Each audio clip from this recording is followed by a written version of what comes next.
Could an event like Sentry Eagle take place if we didn't have a community like Klamath Falls? I don't think so. We've got a phenomenal community support, and we get phone calls that thank us for being here. We get thanked for our service every day when we're walking out and about in the town. And all of our visitors that come here say that that's not always the case where they come from. And so the visitors get a special sense of Klamath Falls and the surrounding support when they're out here as well. I look forward to tomorrow the most. I've been in the active duty. I was there for 10.5 years, and I came here in 2005. I've never been to a base where we open the doors like we do here with the crowd. Where we're standing tomorrow will be lined with 10 to 15,000 civilians right up against the flight line, not just watching an air show, not that air shows are bad, but watching our maintainers launch, watching our pilots step and go fly, and that's just a phenomenal thing, a phenomenal opportunity. And I think that keeps our public support. I think that keeps us connected with the community. And as Lyle started off, that is one of the biggest things we have going for us. We have phenomenal infrastructure. You're looking at the beautiful flying weather. Well, who doesn't want to fly airplanes here? So there's a lot of good things we have going, but that public support is just, it's truly integral. It's a foundation of everything we do out here. How much planning and preparation goes into this weekend? Well, Lieutenant Colonel Van Brandt's done an amazing job. He's been working on this for about a year. And so about a year out, they start working on the planning with getting all the tankers and the units and all these players to come together at this moment. And there's so many details that are happening, whether it's the vendors that are going to happen outside for the open house part, or whether it's the planning of the tactics and setting up the tanker schedules for all the exercise part. Tremendous amount of work. We have our main POCs, but then there's hundreds of fingers in the pot as everybody tries to work through all of those different events. The tanker flight this morning was a good example of like a kind of a sneak peek behind the scenes. It's something you guys do every day. Are you ever aware of just how cool your job is? Colonel Edwards, who just shut down in that airplane over there, we were walking out here the other day to look at our flight line, and as we looked at it and looked at all this air power we have over here on this ramp, an airplane flew over the top, and he said, "Do you stop still and look up and just say, I can't believe we do that?" We've known each other since we were 18 at the Air Force Academy, and we both agree that as we look up and watch airplanes fly over, I still can't believe I do it. It's amazing.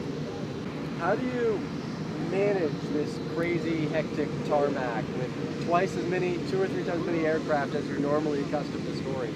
Well, most everybody here has at some point been in a combat zone or deployed, and when you're there, there's a mix of different airplanes. There's a wide array of airplanes, or we've been down to Nellis Air Force Base for Red Flag, and so you get very used to that of knowing that when you're outside your normal comfort zone, you just have to be a little bit more aware. You have to know that you're not sure what's coming around the corner and take a little bit extra time. And so everybody at least gets a little amped up to say, when you walk out here, the flight line's a little bit more dangerous, a little bit more different than it is on a day-to-day basis. And so you just get a little amped up, and it works out okay.